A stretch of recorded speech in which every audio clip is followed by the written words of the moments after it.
నాకు వస్తుందండి మ్యూజిక్. ఆ, వస్తుందండి. మ్యూజిక్ నాకు రావట్లేదు. వినిపిస్తుంది. మీకు రావట్లేదా? లేదు లేదే అన్ని గారు.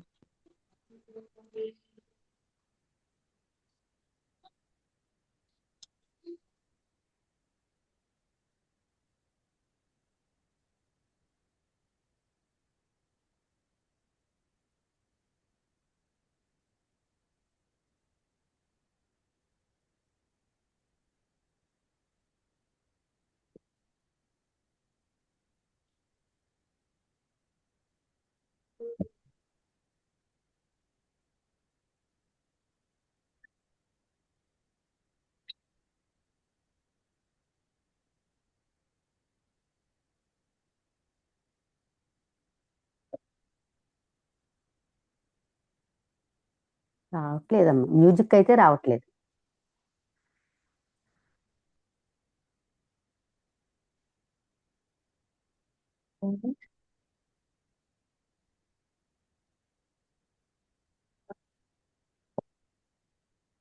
సౌండ్ ఎందుకు రావట్లేదండి?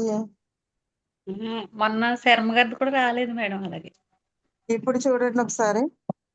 Okay madam. వస్తుందా? లేదండి లేదండి రావట్లేదు. సౌండ్ రావట్లేదా? సాంగ్ రావట్లేదండి.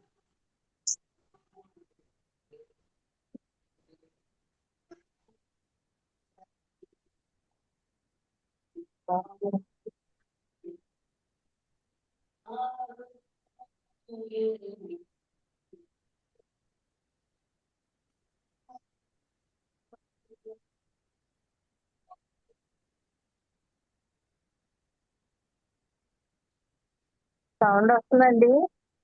లేదండి రావట్లేదమ్మా, రావట్లేదు. రావట్లేదు.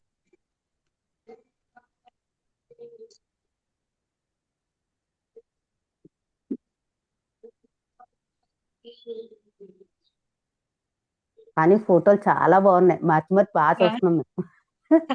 చాలా చాలా చాలా బాగుందమ్మా. ఆ,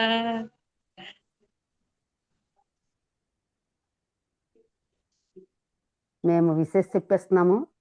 ఓకే సూరిబాబు, మేడం. శ్యామల గారికి పెళ్లి రోజు శుభాకాంక్షలు. చాలా చాలా సంతోషంగా ఉంది మాకు నిజంగా ఇలా చూస్తుంటే. పత్రిజీ థ్యాంక్ యూ మహిళా మేడం. చైతన్యం నాకు తరపున పత్రి ఆ, సార్ ఆశీస్సులతో, స్వర్ణమాల పత్రి అమ్మ ఆశీస్సులు ఎల్లప్పుడూ ఉంటాయని, నిండు నూరేళ్లు సంపూర్ణ ఆయురారోగ్యాలతో మీ దాంపత్య జీవితం సుఖంగా, సంతోషంగా, ఆనందంగా జీవించాలని కోరుకుంటున్నామండి. అలాగే మీ కుటుంబం అంతా కూడా ఆధ్యాత్మికంగా చాలా ఉన్న స్థితి నుంచి అత్యున్నత స్థితికి ఎదగాలి. అలాగే శాకాహార కుటుంబంగా మీరు మారి ఇంకా ధ్యాన ప్రచారం ఎక్కువ చేయాలి. Thank you madam. Patriji Suryakumar గారు మహిళా చైతన్యం తరపున పెళ్లి రోజు శుభాకాంక్షలు శ్యామల గారికి, సూరిబాబు గారికి. అందరూ చెప్పండి అమ్మా.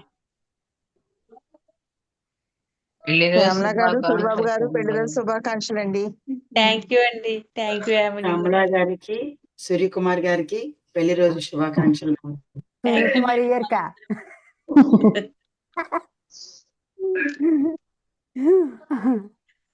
సూరిబాబు గారు.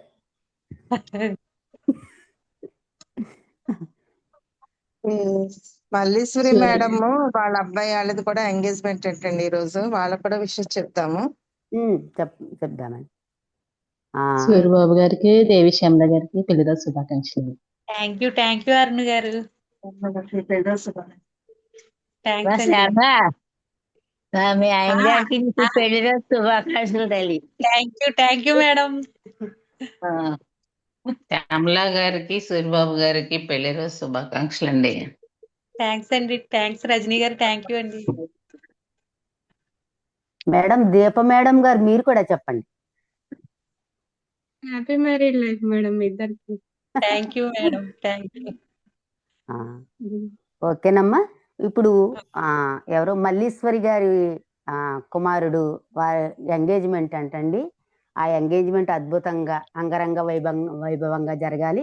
తొందరలోనే కళ్యాణం జరిగి చక్కగా వారు కూడా, ఆ దంపతులు కూడా చక్కగా శాకాహార కుటుంబంగా మారి లోక కళ్యాణానికి, విశ్వ కళ్యాణానికి ఉపయోగపడాలని అందరూ కూడా దీవిద్దాం.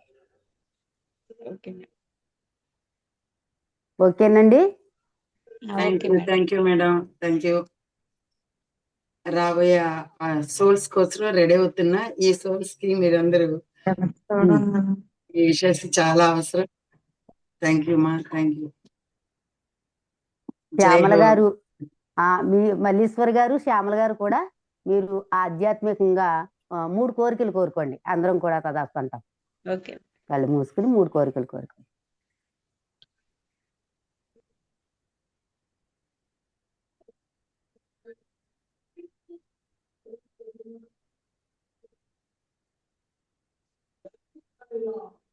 ఓకేనండి, ఓకే మేడం. అందరూ కూడా తదాస్తు తదాస్తు తదాస్తు. తదాస్తు. తదాస్తు. ఓకేనండి, మరి మనం క్లాసులోకి వెళ్దాము. Okay madam. ఓకేనండి, అందరికీ శుభోదయం. మళ్ళీ అందరికీ చెప్పండి. శుభోదయం. శుభోదయం మేడం. అందరికీ శుభోదయం. ఏమండి సౌండ్ రాలేదా? సౌండ్ ఆ, రాలేదండి. ఇవాళ మ్యూజిక్ కూడా రాలేదు. ఆ. ఇవాళ సైలెంట్ గా చేసేసుకుందాం అన్ని. అవును, యామిని గారు థ్యాంక్స్ అండి, చాలా చాలా బాగుంది. చాలా బాగుంది. సాంగ్ కూడా చాలా బాగుందండి. అలా ఆ, పెడతాను, గ్రూప్ లో పెడతానండి. పెడతారు కదా, అప్పుడు విందాంలేండి సాంగ్. శ్యామల మేడం గారు ఫోటోలు బాగున్నాయి, మ్యూజిక్ రాకపోయినా బాగున్నాయా మేడం? సంజయ్ గారు థ్యాంక్స్ అండి. బాగున్నాయి మేడం. సాంగ్ కూడా బాగుంది. ఉంటారు పెడతాను, కాబట్టి గ్రూప్ లో ఫోటోలు కూడా పెడతాను. సూపర్ ఉన్నాయి. శ్యామల గారు happy marriage day. Thanks Nagalakshmi గారు, థ్యాంక్స్ అండి. ఓకే అండి, మరి క్లాసులోకి వెళ్దాము అందరూనండి. ఓకే అండి, మరి జగద్గురు బ్రహ్మర్షి పితామహ పత్రి సార్ ఆశయాలతో, స్వర్ణమాల పత్రి అమ్మ ఆశీస్సులతో మన శైలజ మేడం గారికి వచ్చిన ఒక అద్భుతమైన విజయం ద్వారా ఈ పత్రిజీ మహిళా చైతన్యం 3 సంవత్సరాల క్రితం ఆవిర్భవించబడిందండి. అప్పటి నుంచి కూడా ప్రతిరోజు ప్రాతకాల ధ్యానం 3 గంటల నుంచి 6 గంటల వరకు ధ్యానము, 1 గంట సజ్జన సాంగత్యం జరుగుతుందండి. అలాగే మరి మన పత్రి సార్ మనకి అందించిన 18 ఆదర్శ సూత్రాలు, సీనియర్ పిరమిడ్ మాస్టర్స్ కి అందించిన 13 వ్యక్తిగత సూచనలు, వాటి యొక్క అంతరార్థాలను తెలియజేయడం కొరకు ప్రతి ఊరూరా వెళ్ళి పత్రి సార్ ఏ కాన్సెప్ట్లను అయితే మనకి అందించారో ఆ కాన్సెప్ట్ల ద్వారా వారు అందించిన సత్యాన్ని ప్రతి ఊరూరా వెళ్ళి వివరించడం జరుగుతుందండి. 3 రోజులు వర్క్షాప్ జరుగుతుందండి. ఆ 3 రోజుల వర్క్షాప్ లో రోజుకు 10 గంటల ధ్యానము, మరి స్వాధ్యాయము, సజ్జన సాంగత్యము, గురు సాంగత్యం జరుగుతుందండి. మరి అందరూ కూడా ఆ వర్క్షాప్ లో ఉన్న ధ్యానాన్ని, అక్కడ ఉన్న జ్ఞానాన్ని తీసుకోవాల్సిందిగా కోరుకుంటున్నామండి. థ్యాంక్ యూ అండి. అలాగే మనకి రాజమహేంద్రవరంలో గత 2 సంవత్సరాలుగా మహాశివరాత్రి సందర్భంగా పత్రిజీ మహిళా చైతన్య సుదర్శన చక్ర ధ్యాన జ్ఞాన యాగం జరుగుతుందండి. ఈ 3వ సంవత్సరంలో అడుగు పెడుతున్నాము. చాలా అద్భుతంగా జరుగుతుందండి. అందరూ కూడా పాల్గొవలసిందిగా, అందరూ ధ్యానం చేయవలసిందిగా, అందరూ ధ్యాన ప్రచారం చేయవలసిందిగా కోరుకుంటున్నామండి. థ్యాంక్ యూ అండి, థ్యాంక్ యూ వెరీ మచ్ అండి. పత్రిజీ మహిళా చైతన్యానికి దీప మేడం గారికి మరొకసారి స్వాగతం అండి, సుస్వాగతం. సూర్యకుమారి గారు, ఆ సారీ అంటే చూడలేదు నేను. బర్త్డే వేసారండి? వేశారండి, మీరు ఇప్పుడే వచ్చారా? కానీ మ్యూజిక్ రాలేదండి నిన్నట్లాగే. ఓకే. వేశారు. మల్లేశ్వరి గారు అబ్బాయి వాళ్ళది ఈ రోజు ఎంగేజ్మెంట్ అంటండి, చెప్పారా? అది కూడా విశేష చెప్పామండి. ఓకే ఓకే ఓకే, ఏమో నేను మిస్ అయిపోయానని ఆగింది. సరే చెప్పామండి నిన్నట్లాగే, మ్యూజిక్ రాలేదు. సరే, ఒకసారి యామిని గారికి చెప్తాం. అలా ఎందుకు అవుతుంది? యామిని గారే వేశారు. ఆవిడ వేసారా? పోలిన గొడవలేదు. ఓకే ఓకే మా, sorry, continue. Okay madam, madam start చేయండి మేడం. ముందుగా బ్రహ్మర్షి పితామహ పత్రిజీ గారికి ఆత్మ ప్రణామాలండి. నా గురువు గారైన తటవర్తి వీరరాఘవ గారికి, రాజ్యలక్ష్మి అమ్మకు, ఈ సెషన్ నిర్వహిస్తున్న సీతా మేడంకి, ఈ సెషన్ లో పాల్గొన్న ఆత్మ బంధువులందరికీ ఆత్మ ప్రణామాలండి. నా పేరు దీప అండి. నేను ఇబ్రహీంపట్నం నుంచి మాట్లాడుతున్నాను. నేను తీసుకున్న టాపిక్ వచ్చేసి మానవుని కర్తవ్యాలు అనే టాపిక్ తీసుకున్నానండి.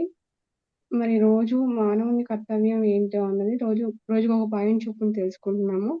ఈ రోజు పాయింట్కి వచ్చేసి మానవుడు వదలవలసినవి ఏంటో తెలుసుకుందాం.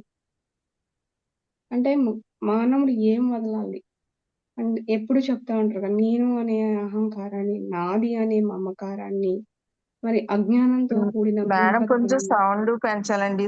స్లోగా వినిపిస్తుంది. బాగా స్లోగా వస్తుంది వాయిస్. Okay madam.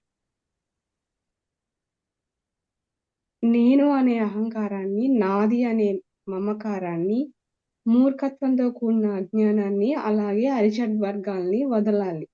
ఇవి వదిలినప్పుడే మానవుడు తన కర్తవ్యాన్ని తాను సాధిస్తాడు.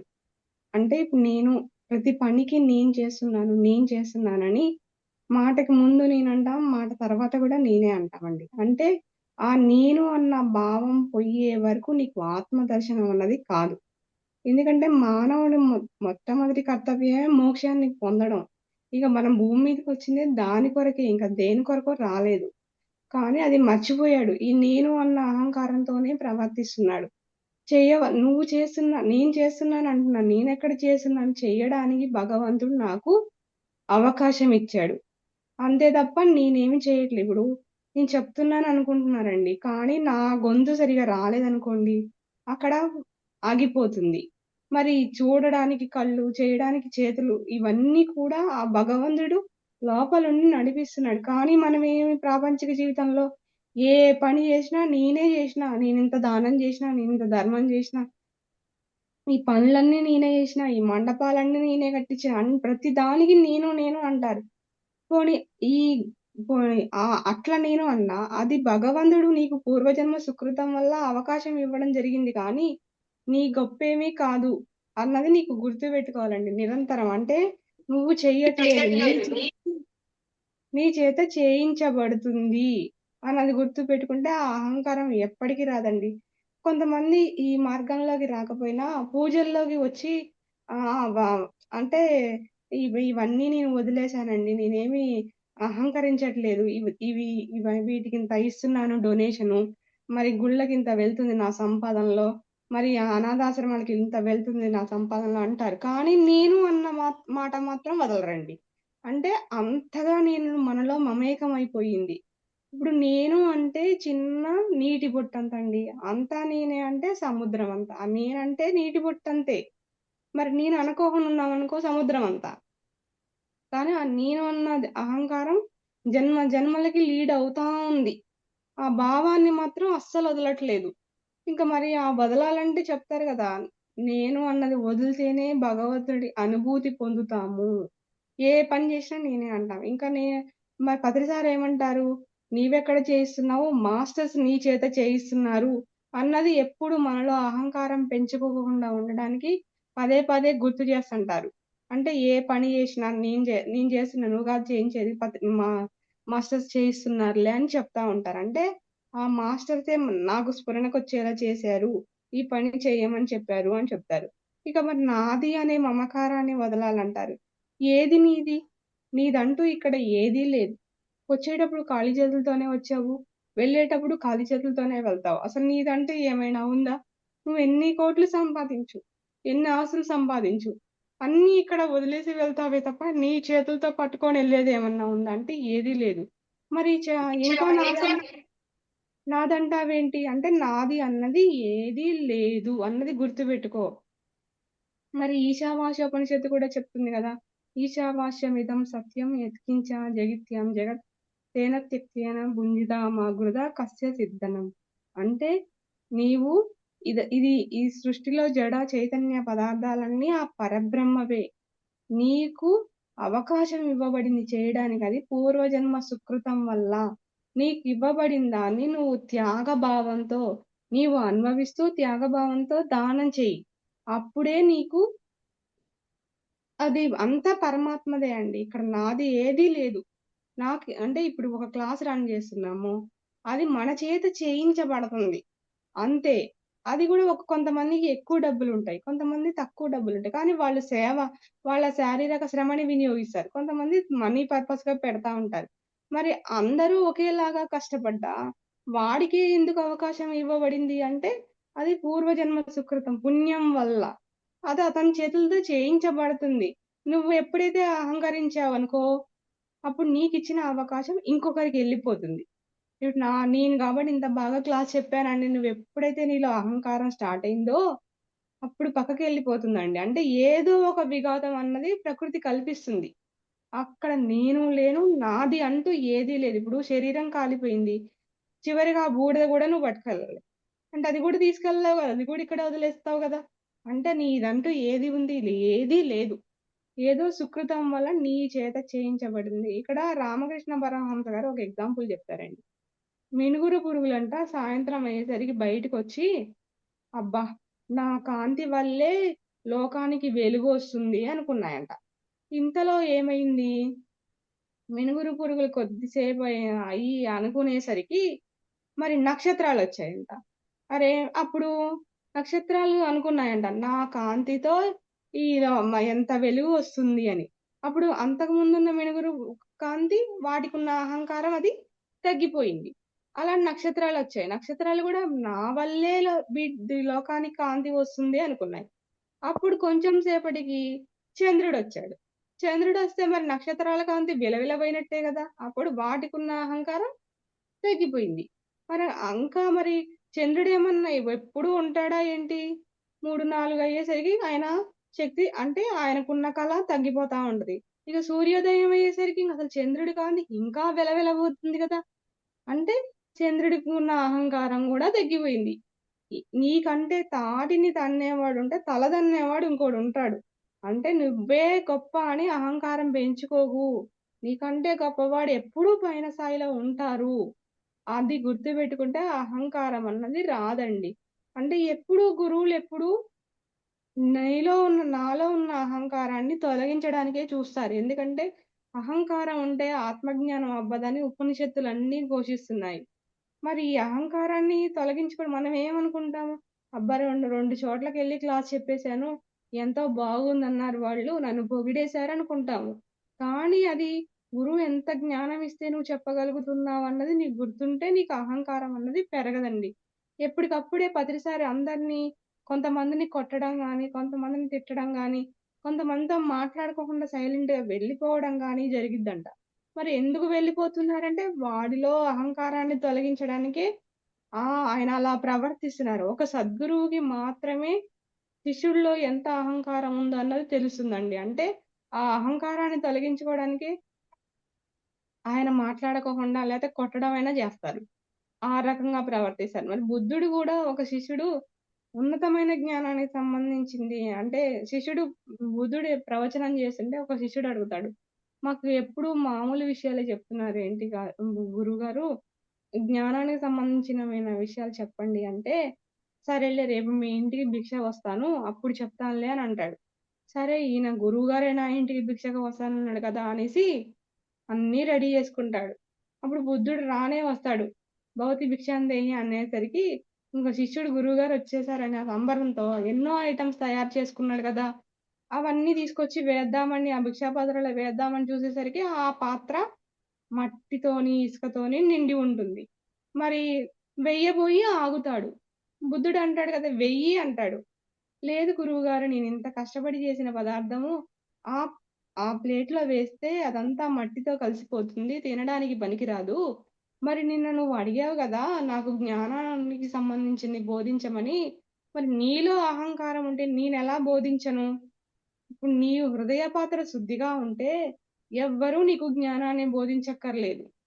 అంటే నీలో కొంచెం అహంకారం ఉంది. దాన్ని తగ్గించుకొని బుద్ధుడు ఈ ప్రకారంగా అతనికి శిష్యుడికి తెలియజేశాడండి. అంటే గురువెప్పుడూ మనలో ఉన్న అహంకారాన్ని తొలగించడానికే చూస్తారు. నేను అన్న ఆ భావం వదిలితేనే అప్పుడు నీకు ఆత్మ సాక్షాత్కారం గాని, ఆత్మానుభూతి గాని దొరుకుతుందండి. ఏ ఒక్కటి ఉన్నా మనకి ఆత్మానుభూతి కలగదండి. ఎందుకంటే ప్రతీదీ మనము ఈ ధ్యాన మార్గంలోకి వచ్చి బుద్ధుడిని ఒక శిష్యుడు గూడా అడుగుతాడు. "నువ్వు ఈ ధ్యాన మార్గంలోకొచ్చి ఏం నేర్చుకున్నావు?" అంటే, "నేనేం నేర్చుకోలేదయ్యా! అన్నిటిని వదిలేసానంటాడు." ఏంటి వదిలేసింది? ఈర్ష్య, అసూయ, ద్వేషం, కోపం ఇవన్నీ వదిలానంటాడు. అంటే వదలవలసినవి వదిలేసాడు. పట్టుకోవాల్సినవి పట్టుకున్నాడు. ఏంటి పట్టుకున్నవి? ప్రేమ, సేవ, త్యాగ గుణం. అంటే ఇవన్నీ దైవ లక్షణాలండి. దానం అంటే తనకున్నది ఏదైనా సరే దానం జేయడం, సేవ, త్యాగభావంతో ఉండడము. ప్రేమ ప్రతి ఒక్కరితోనూ. వీడు నావాడా, నా పక్కోడా, ఈ జంతువా అని ఏమీ లేదు. అన్నిటితోని ప్రేమ భావంతోనే ఉంటారు. అంటే ఆ లక్షణాలన్నీ నీకు వచ్చినప్పుడు నేను అన్న భావమే ఉండదండి. అంతా నేనే. ఇక ఇంకెవరిని ద్వేషిస్తాను, ఎవరిని కోప్పడతాను. అందరిని ప్రేమ భావంతోనే చూస్తాడు. అంటే ఆ వదలవలసినవి బుద్ధుడు వదిలాడు కాబట్టే మరి ఆ స్థాయిలో బుద్ధ భగవానుడయ్యాడండి. మరి ఇంకా ఇక్కడ ఎగ్జాంపుల్స్ ఏంటి అంటే ధర్మరాజుకి కూడా మరి రాజసూయ యాగం చేసిన తర్వాత అది సారీ అశ్వమేధ యాగం అండి. అంటే ఏంటి ఆయన యుద్ధం అయిపోయినంక అశ్వమేధ యాగం చేసి ఆ అశ్వాన్ని వదులుతాడు. అప్పుడు అందరూ రాజులు అంగీకరిస్తారు. ఈయన ఆ యాగం చేసి అందరికి దానాలిస్తా ఉంటాడు. ఇగ ఆయనలో కొద్దిగా నేనింత గొప్పగానా అంటే బాగా ధనవంతుడు. ధనవంతుడు కాబట్టి మరి వస్త్రాలు గాని, ధనం గాని, బంగారం గాని, అన్ని భూములు గాని అన్నీ వచ్చిన వాళ్ళకల్లా ఎంతో గొప్పగా దానం చేస్తున్నాడు. అందరూ పొగుడుతున్నారు. బా ధర్మరాజు ఎంత బాగా దానం చేశాడు, ఎంత బాగా దానం చేశాడు. ఇది గమనించిన కృష్ణ భగవానుడు ఏం చేశాడు? ఈయనలో అహంకారం పెరిగింది. దీన్ని తొలగించేద్దాం అనేసి ఒక ముంగీస ఆయన దానం చేసిన ప్లేస్‌కి వస్తది. అది మామూలుగా ఎంగిలి ఇసరాకులో దొర్లుతా ఉంటది. అది సగం బంగారంతో ఉంటుంది. సగం నార్మల్‌గా ఉంటుంది. అది గమనిస్తారందరూ. అప్పుడు దానికి మాట గూడా ఉంటుంది. అయితే "ఏంటి నువ్వు దీంట్లో దొర్లుతున్నావు మహాశయ" అని అడిగితే నీ మీరందరూ ధర్మరాజుని పొగుడుతున్నారు కదా! ఇంత గొప్ప దానం చేశాడు, అంత గొప్ప దానం చేశాడని. ఈయన దాన మహిమ వల్ల నా మిగతా శరీరం గూడా బంగారం అవుతుందేమో అన్న దృష్టితో నేను దొర్లుతున్నాను అని అంటుంది. ఈయన దానం చేసిన దాంట్లో ఏం మహిమ లేదయ్యా! గొప్పేమీ లేదు. మరి అని చెప్తది. అదేంటి అప్పుడు భీముడికి కోపమొస్తుంది. మా అన్నయ్య అంతటి వాడు ఇంత దానం చేస్తే నువ్వు కాదంటావా? అప్పుడు ధర్మరాజు అంటాడు కాదు మహాశయ మరి మీకు నాకంటే ఎవరు గొప్పగా దానం చేశారో చెప్పండి అని అడుగుతాడు ధర్మరాజు. అప్పుడు చెప్తాడు. ఒక పేద బ్రాహ్మణుడున్నాడు. అతనికి వరి పొలం ఉంది. ఒక 20 రోజుల నుంచి 30 రోజుల నుంచి తినటానికి తిండి లేదు.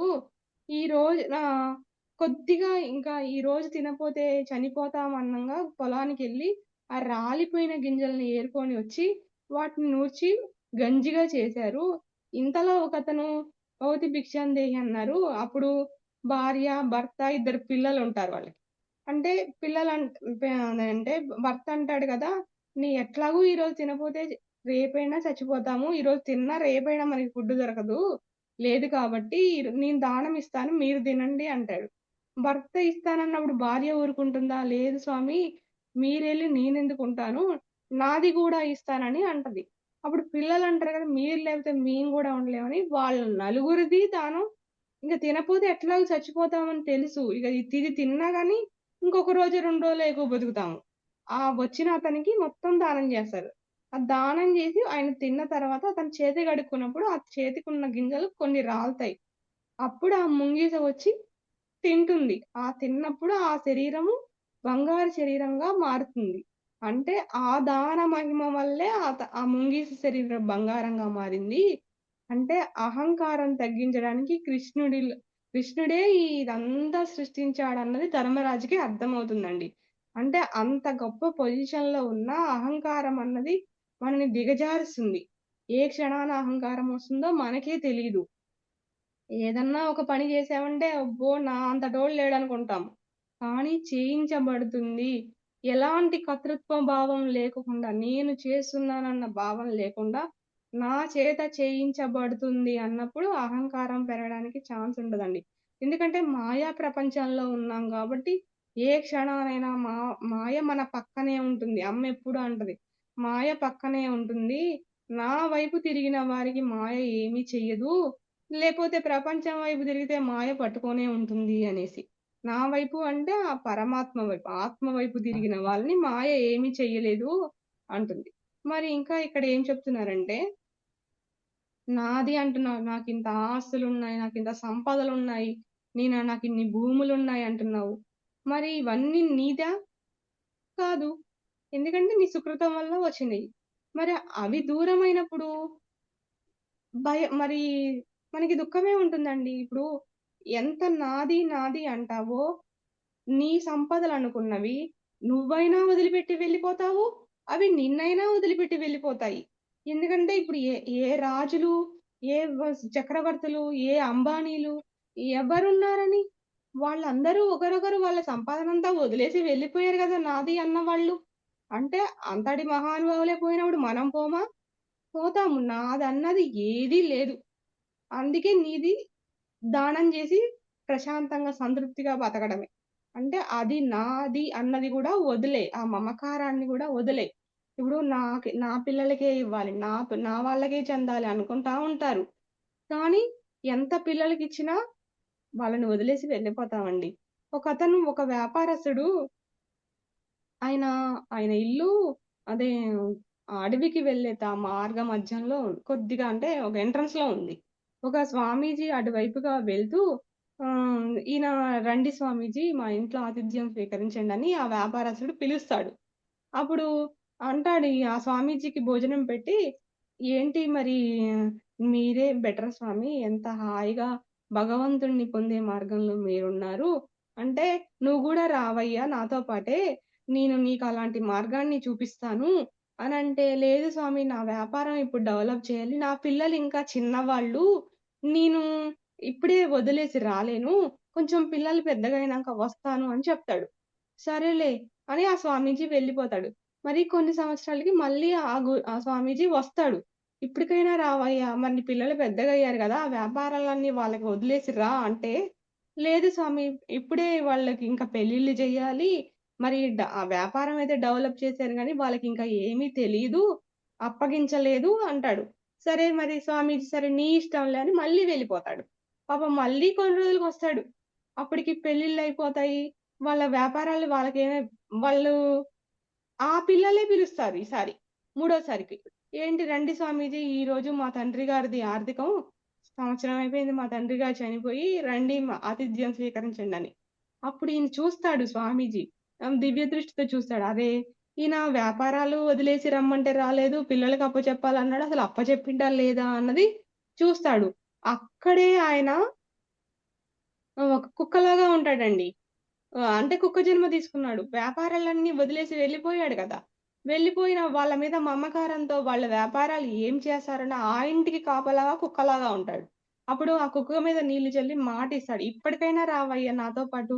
మరి ఈ మార్గంలోకి రా" అంటే, "లేదు స్వామి వాళ్ళకి సంపాదనించిన సంపాదనంతా వాళ్ళకేమి ఇంక అప్పజెప్పలేదు. నేను కాపలా ఉంటున్నాను. నేను రాను" అంటాడు. సరే పాపం నీ కర్మ పో అని స్వామీజీ మళ్ళీ వెళ్ళిపోతాడు. కొన్ని సంవత్సరాల తర్వాత మళ్ళీ వస్తాడు స్వామీజీ. అప్పుడు ఆ ఇంట్లోనే ఆ వ్యాపారి ఏం చేస్తాడు? పాములాగా జన్మ తీసుకుంటాడు. ఏంటి అంటే, అప్పుడు ఏంటి ఇప్పటికైనా రావయ్యా నువ్వు అంటే, లేదు స్వామి నా పిల్లలకి ఇంకా అప్పచెప్పలేదు. మరి అంటే, మరి ఎక్కడ పెట్టావు ఆ సంపాదనంతా? అంటే, ఈ చెట్టు కిందే పెట్టాను. దానికి కాపలా నేనున్నాను. పాము ఆకారం అవతారం తీసుకొని అంటాడు. అంటే, మరి పాముగా జన్మ తీసుకొని ఆ చెట్టు కిందే నిధి దాచిపెట్టాడు.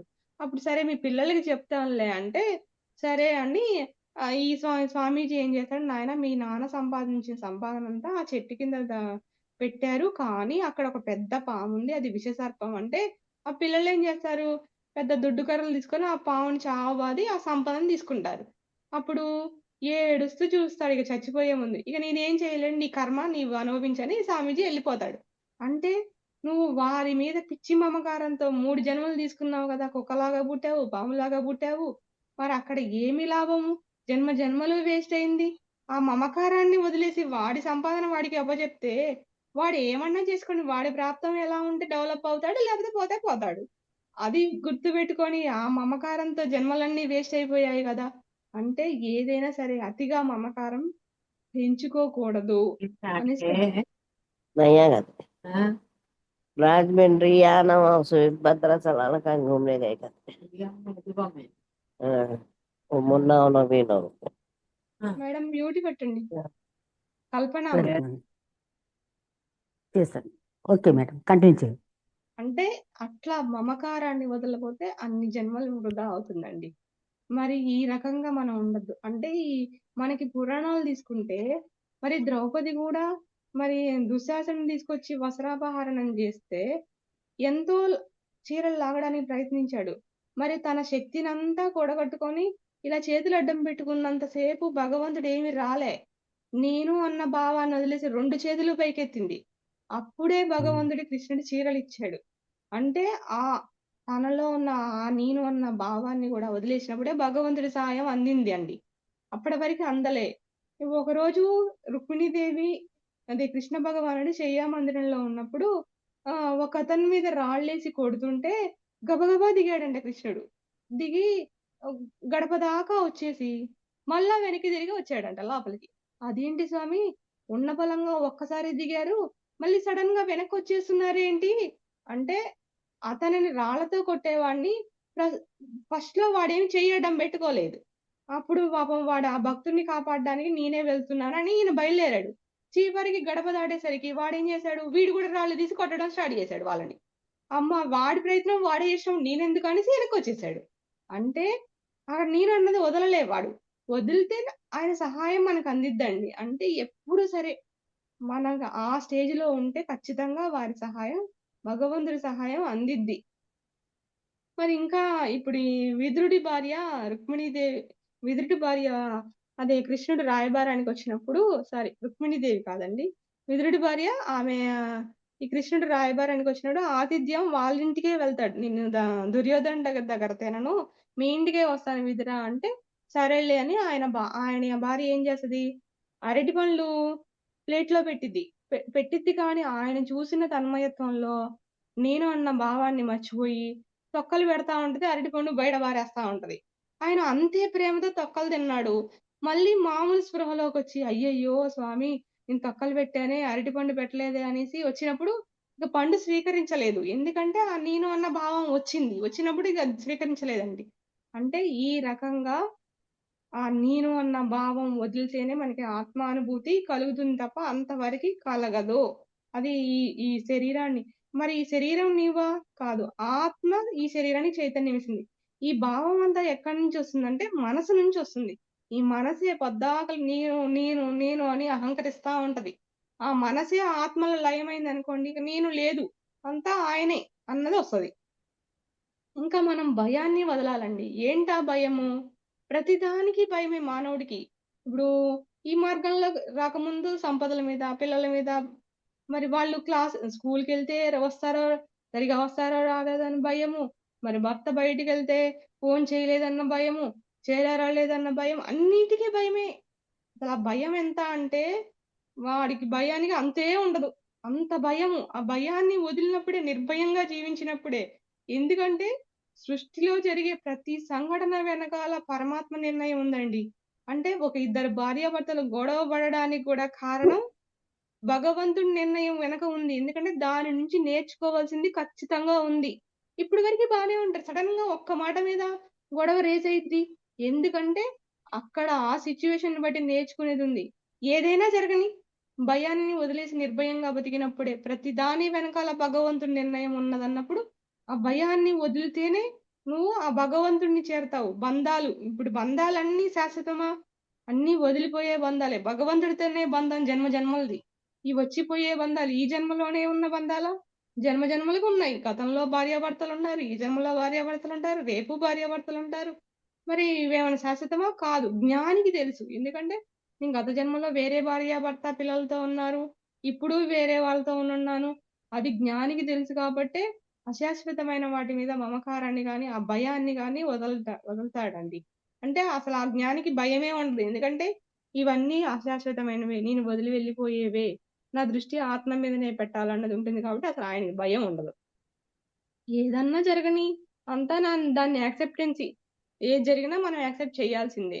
మరి చాలా మందికి మరణ భయం కూడా ఉంటుందండి. అసలు ఆ మరణ భయం అయితే ప్రాపంచిక జీవితంలో వాడికి ఐసీయూలో చేర్పించేసి అందరినీ బంధువులను పిలిచేసేసి ఒకరొకరు చూస్తా ఉంటే వాడికి ఇక టెన్షన్ పీక్ స్థాయికి వెళ్తా ఉంటది. ఇక నాకు టైం వచ్చేసిందేమో, అంటే వీళ్ళందరూ వచ్చిపోతున్నారంటే నాకు టైం అయిపోయిందని డాక్టర్ చెప్పాడేమో. అంటే మరి వాడు చెప్పకపోయినా, ఇప్పుడు నీకు ఇలా ఉంది అని అంటే వాడు చెప్పకపోయినా, ఈ జ్ఞాని అతను తెలిసినా వాడికి ఏం మరణ భయం ఉండదు. ఎందుకంటే వీడికి చెప్పకపోయినా చచ్చిపోతాడు.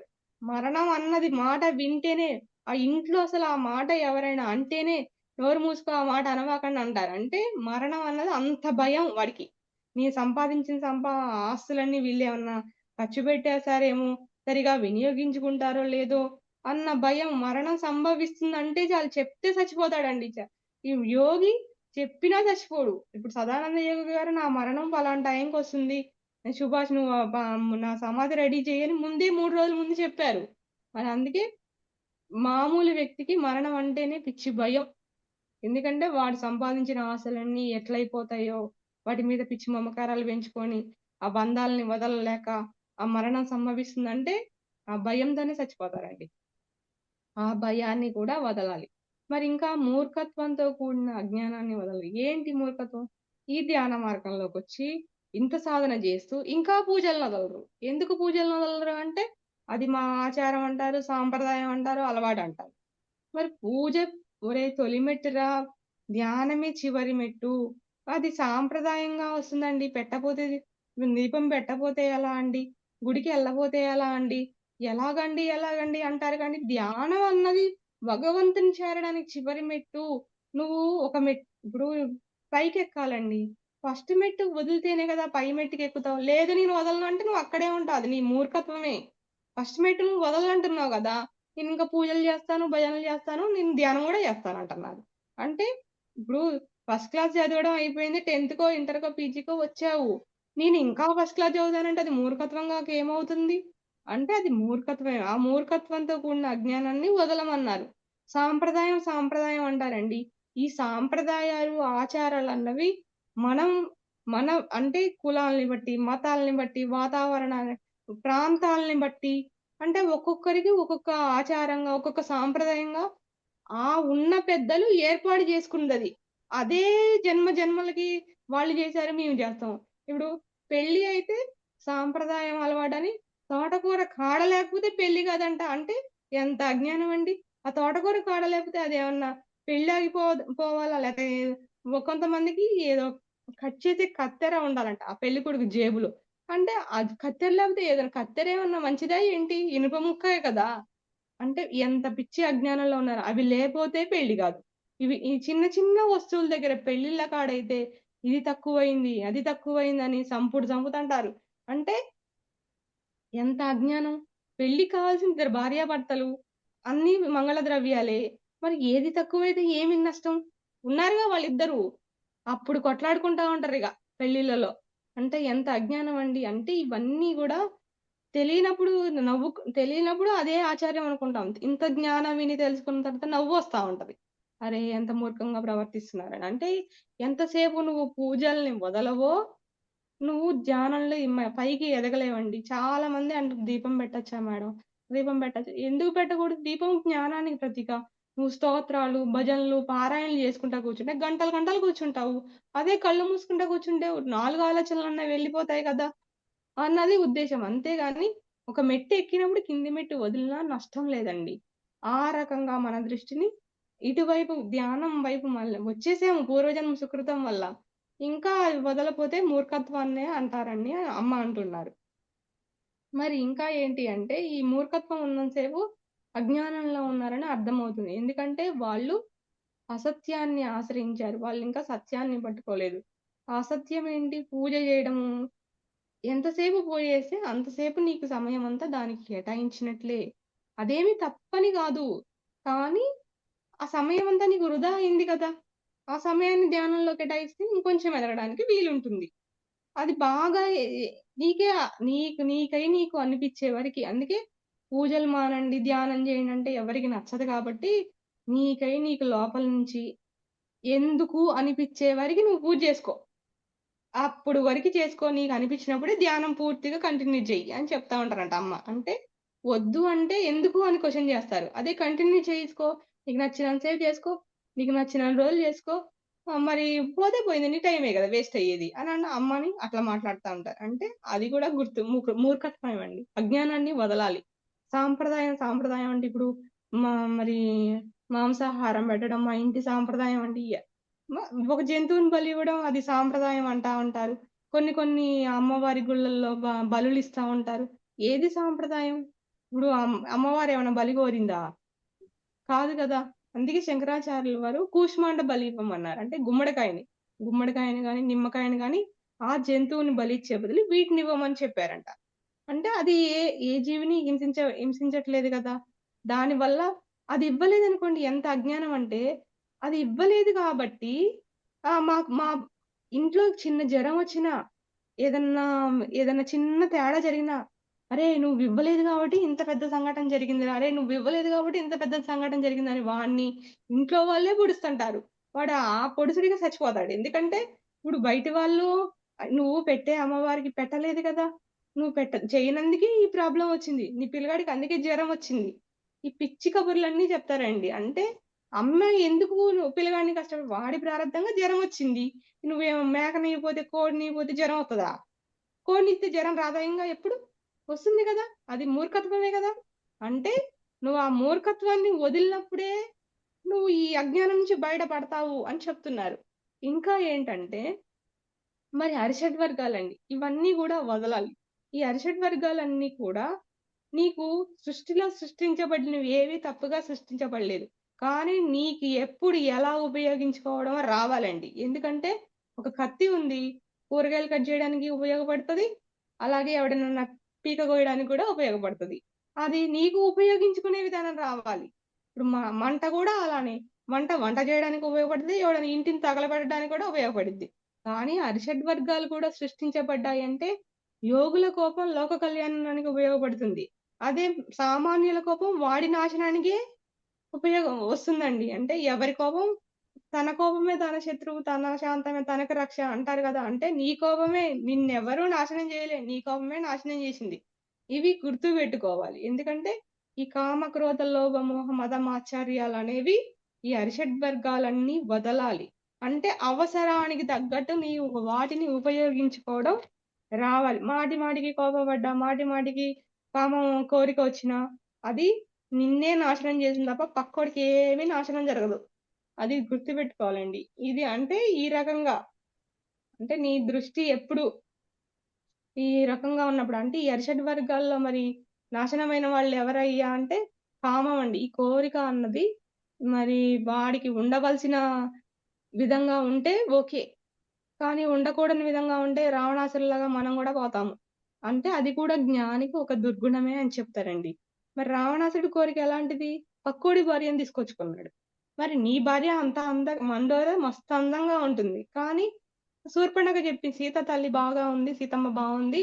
అన్నయ్య అందమైన వస్తువులని నీ దగ్గరే ఉండాలని చెప్తే ఏం చేసిండు రావణాసురుడు జంగమ వేషంలో వెళ్ళి సీతమ్మ తల్లిని తీసుకొచ్చుకున్నాడు. ఏమైంది? కొడుకులు పోయారు. లంక నాశనమైంది. చివరికి రావణాసురుడే పోయాడు. అంటే ఒక కోరిక వచ్చిందంటే అది నా ఎదుగుదలకి అంటే నా ఆత్మ ఎదుగుదలకి ఉపయోగపడుతుందా లేదా అన్నది నువ్వే గమనించుకోవాలి. ఇంకోడెవడు గమనించడు నీలో ఉండి. అంటే ఆ కోరిక నాకు అవసరమా కాదా అన్నది విచారణ నీకు ఉన్నప్పుడు సరైన కోరికే కోరతావు. రావణాసురులాగా పాడైపోవు. మరి క్రోధం అండి. క్రోధం వల్ల నాశనమైన వాడు హిరణ్యకశిపుడు. తన తమ్ముడు చచ్చిపోయిండు. నారాయణ చేతిలోనే చచ్చిపోయిండు.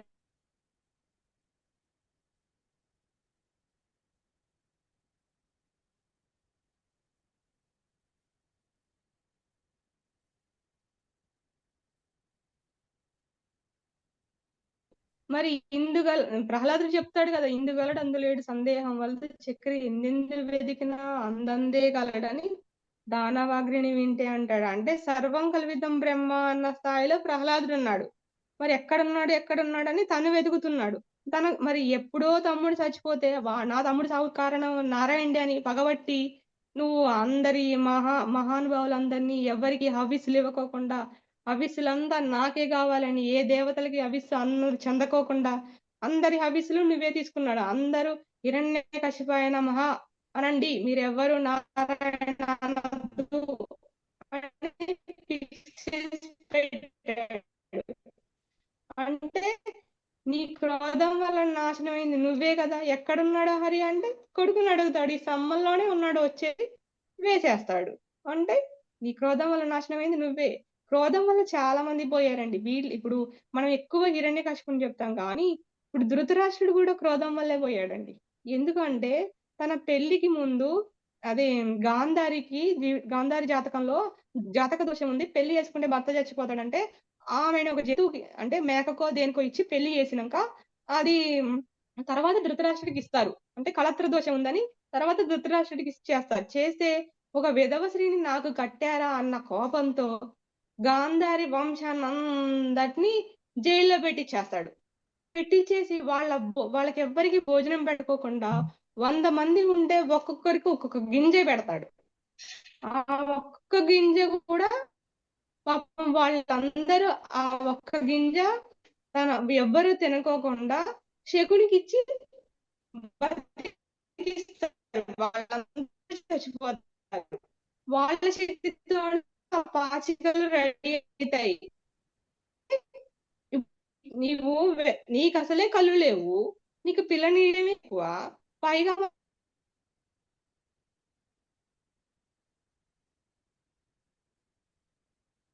శకుని కూడా కోపం పెట్టుకోనే కదా కురువంశ నాశనానికి చేయవలసిన ప్లాన్ అంతా చేసేసాడు. తను కూడా పోయాడు.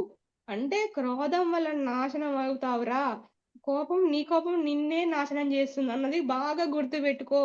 అంటే కోపం వల్ల మంచి పనులు చేయలేడు, కోరిక వల్ల మంచి పనులు చేయడు, క్రోధం వల్ల జ్ఞానం నాశనం అవుతుంది. నీ జ్ఞానం అన్నది అసలు ఉండదు, నీకు విచక్షణ లేదు కదా, నీ క్రోధంలో నువ్వు ఎలా ప్రవర్తిస్తున్నావో తెలియదు. అలా ప్రవర్తించినప్పుడు నీ జీవితమే నువ్వే కోల్పోతావు. మరి కామం, క్రోధం, లోభం అండి. ఈ లోభం వల్ల పాడైపోయింది దుర్యోధనుడే. ఎందుకంటే 5 ఊళ్ళు ఇవ్వయ్యా, కృష్ణుడు రాయబారానికి వచ్చి 5 ఊళ్ళు ఇవ్వు, మరి ఎందుకు యుద్ధం వద్దు, యుద్ధమే జరిగితే అందరూ పోతారని క్లియర్ కట్ గా చెప్తే లేదు లేదు నీ సూది మనంతా కూడా మోపేది ఇవ్వనంటాడు. మరి ఇవ్వనన్నందుకు ఏమైంది? 100 మంది పోయారు కదా. అసలు ఒక్క సూది కాదు, 6 అడుగుల నేల తప్ప మిగతాది అయ్యేది లేకుండా పోయారు. అంటే నీకు వచ్చింది 6 అడుగులే, నువ్వు 5 ఊళ్ళు ఇవ్వమన్నాడు పాపం ఆయన. నీకైతే 6 అడుగులే వచ్చింది, ప్రతి మనిషికి ఒక్కొక్క 6 అడుగులు. అంటే నీకు అంతే వచ్చింది. నీ లోభం వల్ల నువ్వు లోభాన్ని ఎక్కడ ప్రదర్శించాలి? మాట దగ్గర ప్రదర్శించాలి. లోభం మన ఇష్టం వచ్చినట్టు మాట్లాడకూడదు. కానీ వాడు 5 ఊళ్ళు ఇవ్వమంటే ఇవ్వనన్నాడు, తన నాశనాన్ని తాను తెచ్చుకున్నాడు. మరి లోభం, మోహం వల్ల పాడైపోయింది ధృతరాష్ట్రుడేనండి. ఎందుకంటే పిల్లల మీద పిచ్చి మమకారంతో వాడు ఏది చేసినా గుడ్డిగా ఓకే ఓకే ఓకే అనుకుంటా వాళ్ళ అక్క ఇల్లు తగలబెట్టించాడు, మాయాజూదం ఆడిపించారు.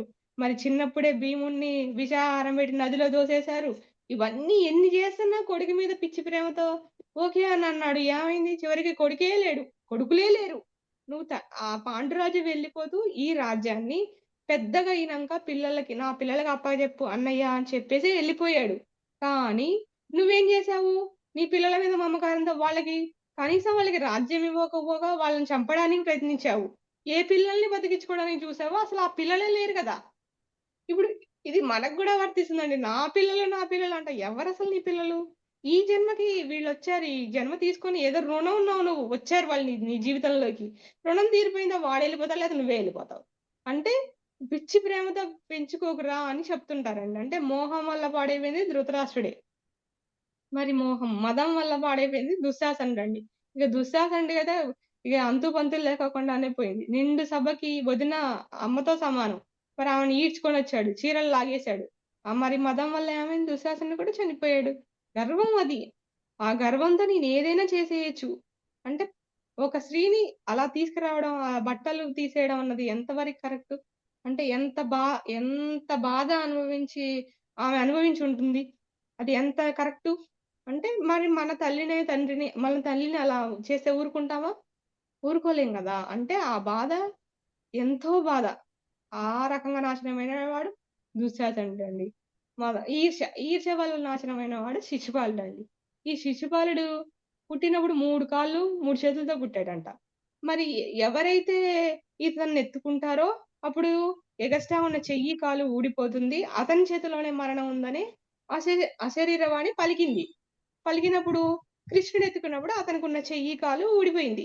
ఇక అప్పటికి పాపం ఆయన తల్లి అడుగుతుంది, కృష్ణ మేనత్త కదా, కృష్ణుడికి మేనత్త అడుగుతుంది, కృష్ణ నీ చేతిలోనే మరణం ఉంది, నా కొడుకుని కాపాడవా అంటే, అత్త నేను 100 తప్పుల వరకు నేను క్షమిస్తాను, కానీ తర్వాత మాత్రం నేను ఇతనికి క్షమించను అని చెప్తాడు ముందే. అతనికి మాటికి అసలు కృష్ణుడిని చూస్తే చాలు ఊరికి తిడతానే ఉంటాడు. మరి కృష్ణుడు ఏమన్నా శిశుపాలను అన్నాడా? అంటే ఏమనలే. ఏమనకపోయినా నీకు నోరుంది గాని వదులుతా పోయావు. చివరికి ఏమైంది? తలకాయ లేచిపోయింది. సుదర్శన చక్రం వచ్చింది. శిశుపాలుడు వధించబడ్డాడు. అంటే ఈ రకంగా నువ్వు నీ ఈర్ష్య వల్ల పాడైపోయింది. ఇప్పుడు మనకన్నా క్లాసులు ఎక్కువ చెప్పారనుకో, వాడు ఎంత కష్టపడి చెప్పాడో అది ఆలోచించు. వాడు చెప్పాడు అంటే నీ నీ వాడి వెనకాల ఎంత కష్టం ఉందో. ఇప్పుడు బయటికి వెళ్ళి ప్రచారానికి వెళ్తున్నారంటే అండి, ఎండకి, వానకి, చలికి అన్నిటికి ఒగ్గి వాళ్ళు వెళ్లి చెప్తున్నారు. వాళ్ళ శ్రమని, శక్తిని, వాక్కుని, ధనాన్ని అన్నిటిని ఇస్తున్నారు. వాడు ఎదిగాడంటే మరి వాడి కష్టం ఎంతుంది? నీకు ఈర్ష్య పడితే వస్తుందా? సంపాదించిన సంపాదనలో అయినా ఈర్ష్య పడక్కర్లేదు. ఒక క్లాస్ పరంగా ఎదిగినా ఈర్ష్య పడక్కర్లేదు. మన పిల్లల కన్నా వాళ్ళు బాగా చదివినా ఈర్ష్య పడక్కర్లేదు. ఎందుకంటే వాళ్ళ కష్టం ఉందన్నది గుర్తుపెట్టుకొని నీకు ఈర్ష్య రాదు. ఈర్ష్య అంటే ఒక రకంగా విమర్శించే గుణమేనని అమ్మ అంటారండి. అంటే నువ్వు ఎదుటి వారిని విమర్శిస్తూ ఉంటావో అది నీలో లోపాలు ఉన్నాయని అర్థం. నువ్వు ఎప్పుడైతే పక్కోడిని విమర్శిస్తావో ఆ లోపం నీలోనే ఉంది. అది గుర్తుపెట్టుకోండి అంటారు.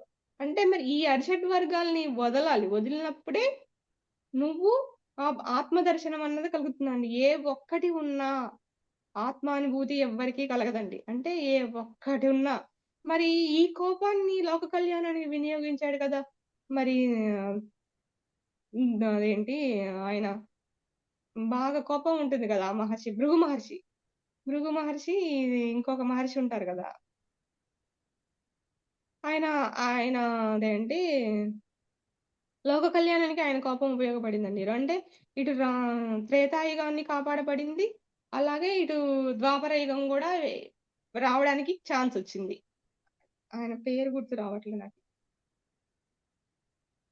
విశ్వామిత్రుడండి. విశ్వామిత్రుడండి. కాదు. భృగు మహర్షి కాకుండా ఇంకొక మహర్షి ఉంటారు కదా! బాగా కోపం ఉంటుంది. అత్రి మహర్షి.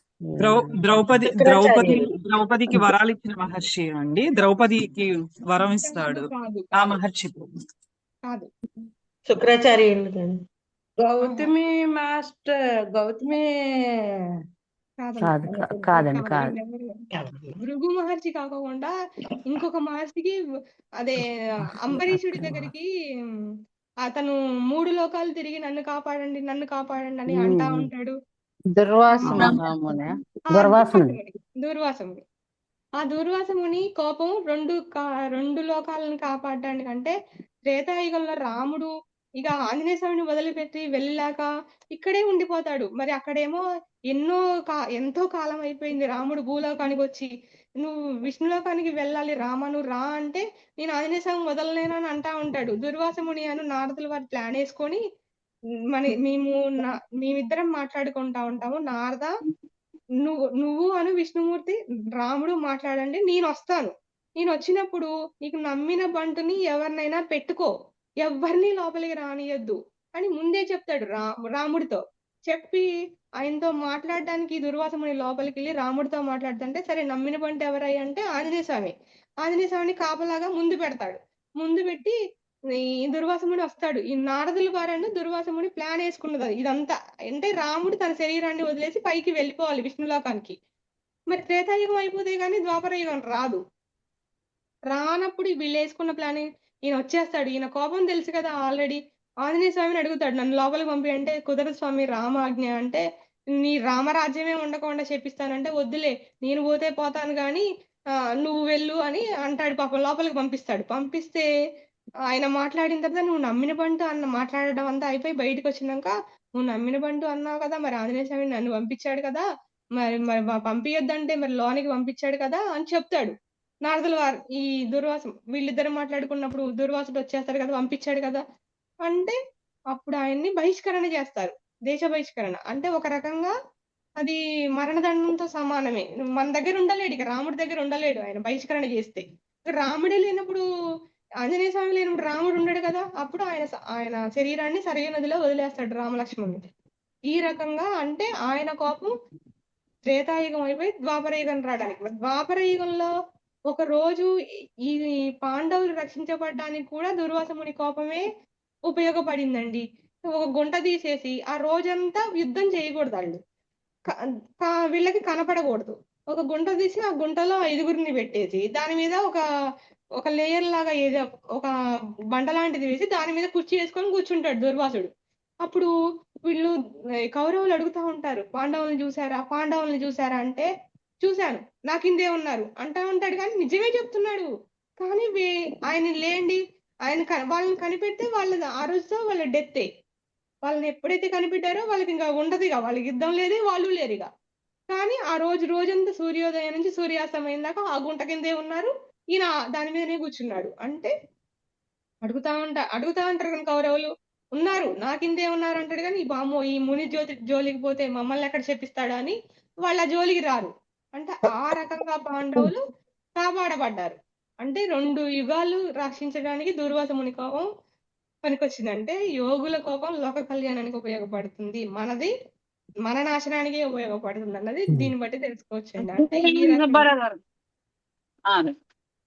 ఈ రకంగా అంటే మనం గమనించుకోవాలంటే ఇవన్నీ అరిషడ్ వర్గాలు ఎలా ఉపయోగించుకోవాలయ్యా అంటే, ఇప్పుడు కామం ఉంది, ఈ కోరిక ఎలా ఉండాలి, నేను ఎక్కువ ధ్యాన సాధన చేయాలి, కొంచెం నేను ఈరోజు 2 గంటలు చేశాను, ఇంకొక అర్ధ గంట ఇంకొక గంట పెంచుకోవాలి, ఆ కోరిక అలా మలపాలి. అంటే అది మనకు ఉపయోగపడుతుంది. మరి కోపం అంటే వాళ్ళు బాగా పుస్తకాలు చదివి చెప్తున్నారు, నేను కూడా ఇంకొన్ని ఎక్కువ నా బద్ధకం మీద నాకు కోపం రావాలి. అంతేగాని వాడు 3ంటికి లేస్తే నేను 5ంటికి లేచి ధ్యానం చేస్తానంటే అట్లా నా బద్ధకమే కదా. అంటే నా బద్ధకం మీద నాకు కోపం వచ్చింది అనుకోండి, అప్పుడు నేను బాగుపడతా. అందరూ లేసినా నాలో కూడా ఆత్మ ఉంది కదా, నేనెందుకు లేవలేను అన్నది వచ్చినప్పుడు నువ్వు లేస్తావు, ఆ సమయానికి లేస్తావు, సాధన కొనసాగిస్తావు. అంటే నీ బద్ధకం మీద నీకు క్రోధం రావాలి. మరి లోభం అంటే నీ వాక్కు మీద లోభం రావాలండి. ఊరికి చీటికి మాటికి అరిచేయడం కాదు. ఎక్కడ అవసరం ఒక్కొక్కళ్ళు ఒక్క మాట మాట్లాడితే అందరు సైలెంట్ అవుతారు. ఎందుకంటే వాడి వాక్కుకున్న శక్తి. అంటే నీ వాక్కును కూడా నువ్వు అలా ఉపయోగించినప్పుడు ఈ జ్ఞానవంతమైన విషయాలు మాట్లాడినప్పుడు నోరు తెరువు, లేకపోతే ఏం అవసరం, మనకి తెరవాల్సిన పని ఉంది. ఊరికి కొంతమంది చీటికి మాటికి అరుస్తుంటారు, కొడుతుంటారు. అబ్బా వాళ్ళకి ఇది నోరు తెరిసిందా బాబు, మేము ఉండలేమన్నా వాళ్ళకే విసుగొస్తుంటది. ఇక ఏంటిరా బాబు అంటే అలా నోరు ముయ్యదు, వీళ్ళు కూడా అంతే అరవడం స్టార్ట్ చేసుకుంటారు. తల్లిదండ్రులను చూస్తే కదా పిల్లలు తయారయ్యేది. అంటే నీ వాక్కు పట్ల లోభం ఉండాలండి. మరి మోహం ఎలా, మరి లోభం మన వాక్కు పట్ల, మోహం ఉండాలి. కానీ ఎలా? ఈ జ్ఞానవంతమైన పుస్తకాలు చదవాలన్నవి, ఈ క్లాసులు చెప్పాలని మనకి వీటి మీద మోహం ఉండాలి. అంటే ఇంకా ప్రాపంచిక సంపదలు వాటి మీద మోహం అంటే మనకేం ఉపయోగపడవు. అవి అవసరానికి ఉపయోగపడతాయి, కానీ నీ ఎదుగుదలకి ఇవే ఉపయోగపడతాయి. గర్వం, ఎందుకంటే ఇంత మంచి గురువుల్ని నేను పొందగలను, ప్రతిసారి అంత గురువు వచ్చి ఈ జ్ఞానాన్ని అందివ్వబట్టే కదా ఈరోజు ఈ సెషన్లు అన్ని నడుస్తున్నాయి. మరి ఇవన్నీ చెప్పుకుంటున్నాము. ఈ చెప్పుకోవడానికి కూడా కారణం, చెప్పండి అని చెప్పింది కూడా ఆయనే కదా. అంటే అంత సద్గురువుని పొందిన మనం ఏ జన్మలో పుణ్యమో ఈ రోజు ఇక్కడ కూర్చొని ఈ క్లాస్ చెప్పగలుగుతున్నామంటే, అంటే అది గర్వం ఉంటే ఓకే, మనం అంత మంచి గురువుని పొందాను, మంచి మార్గంలో మనం నడిపిస్తున్నారు.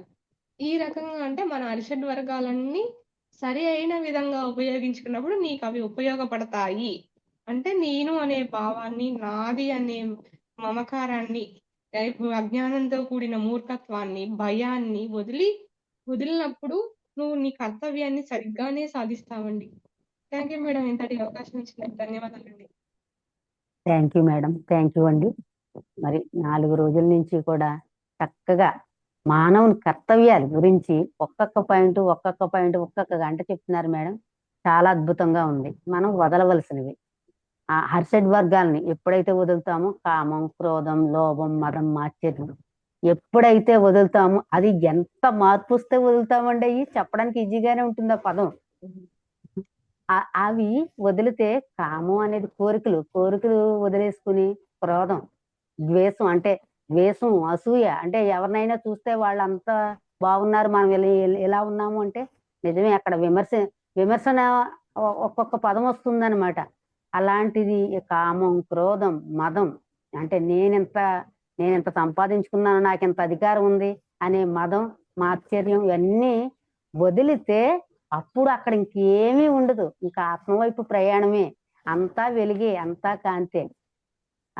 నిజంగా అప్పుడు ధ్యానం చేస్తే పత్రి సార్ అన్నట్టుగా మీరు ధ్యానం చేస్తున్నారు కదా, ఏమి పొందారు అంటే నేను అన్ని వదిలేశాను అంటూ చెప్పారు కదా, చాలా బాగుందండి, చాలా అద్భుతంగా. ఈ ఇవన్నీ కూడా అందరూ నేర్చుకోవలసినవి, ఆచరించవలసినవి. వినడమే కాదు, వినడం ద్వారా మనం ఆచరించగలిగితే ఈ అరిషడ్ వర్గాలను ఎప్పుడైతే వదులుతామో ఆ పత్రి సారు చెప్పిన నవరత్నాల హారాన్ని మనం మెడలో ధరిస్తాం. నిజంగా చాలా అద్భుతంగా ఉందండి. థ్యాంక్ యూ అండి, thank you very much. Madam గారిని మీ డౌట్స్ అడగండి, మీ అనుభూతులు చెప్పండి, పంచుకోండి. మేడం గారు టైం అవుతుంది, మరి ఒక్కొక్కరు 2 నిమిషాలు. చెప్పండి మేడం. అంతే అదే, నా క్లాస్ స్టార్ట్ అయ్యి ఉండదు. అమ్మ రోజు క్లాస్ చెప్తున్నా, అది మిస్ అయిపోతుంది. నమస్తే మేడం. నమస్తే. ఒక్కొక్క నిమిషం మాట్లాడండి అమ్మా. చాలా బాగుంది